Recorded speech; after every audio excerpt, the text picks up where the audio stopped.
नाजरीन, इस वक्त की बड़ी खबर अफगानिस्तान से आ रही है, जहां एक यूनिवर्सिटी पर होने वाले हमले ने खौफ व हरास फैला दिया है। तफसीलात के मुताबिक धमाका अचानक इस वक्त हुआ जब यूनिवर्सिटी में मामूल की सरगर्मियां जारी थीं। एनी शाहिदीन का कहना है कि धमाके के फौरन बाद फिजा बारूद की शदीद बो से भर गई और हर तरफ घना धुआं फैल गया, जिसके बाइस लोग एक दूसरे को देखने से भी कासिर हो गए। तलबा और असातिज़ा में शदीद खौफ फैल गया और कई अफराद जान बचाने के लिए इधर अलिफादेर भागते नजर आए।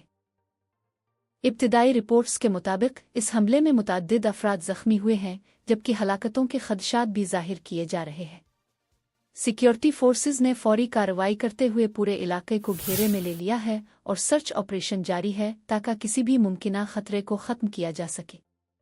उधर रेस्क्यू टीमें मौके पर पहुंच चुकी हैं और जख्मियों को फौरी तिब्बी इमदाद के लिए करीबी अस्पतालों में मुंतकिल किया जा रहा है, जहां इमरजेंसी नाफिज कर दी गई है। हुक्काम का कहना है कि वाक़ये की मुकम्मल तहकीकात शुरू कर दी गई है। ताहम ताहाल किसी ग्रुप ने इस हमले की जिम्मेदारी कबूल नहीं की। ये एक अफसोसनाक वाक़या है जिसने एक बार फिर तालीमी इदारों की सिक्योरिटी पर सवालात खड़े कर दिए हैं।